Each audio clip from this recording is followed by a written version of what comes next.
Dr. Awesome here with one of life's big questions. Can I start reading One Piece with what's current? The short answer is yes, but maybe you shouldn't. If you're totally new to One Piece, you probably won't enjoy it. You won't get anything out of it. But if you have some One Piece knowledge and are skipping ahead because you want to get current, that might be doable. So I'll just talk about my own experience here and make some recommendations. Myself, I've read up to volume 30 of the manga and episode 26 of the anime. So I decided to jump right into volume 97. What I noticed right off the bat, this is part 8 of a story arc, and that made me worry a little bit. Maybe I should have started with part 1, back in volume 90, or maybe I should wait for a new story arc to begin. Well, I definitely didn't want to wait.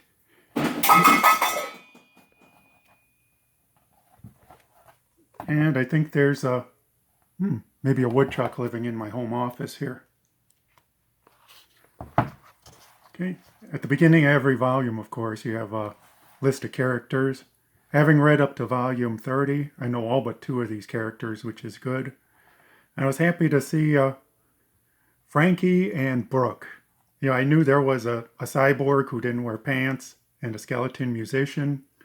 If you're around nerd culture at all, you've seen cosplay, seen toys, so you at least recognize these guys. And I was glad to see them in a volume. What I was worried about, starting in the middle of a story arc or towards the end, the members of the Kozuki clan, who probably were developed throughout this story, and I don't know anything about, and they're who the Straw Hats are allied with. And they oppose the Kurozumi clan, Kurozumi clan. And I don't know, why the Straw Hats chose one side over the other. These guys are allied with the Animal Kingdom pirates. Once again, I'm in the dark here. I assume that they were developed earlier than even the story arc. So they might be returning characters that we met a long time ago. And here we have the Kid Pirates. Now they're sort of allied with the Straw Hats. I think there might be kind of allied, kind of rivalry. I'm not quite sure. And we have the Pirate Law show up. I've seen his ship around. It's a pretty popular toy. And as I read through this over the course of 2 days. And there's 10 chapters. Once I got near the end of chapter 4, I started to enjoy it, even though I was not quite sure what was going on. And this is like the most Japanese part of the One Piece world. This guy looks like he's right out of Japanese folklore. The waves here, those are, very, very reminiscent of Japanese art. And there's another guy who looks very Japanese. There he is right there. He's right out of Japanese art as well.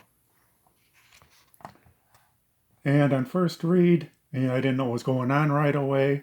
I read it over 2 days, took a break, came back, did the same thing again. And I really enjoyed it start to finish.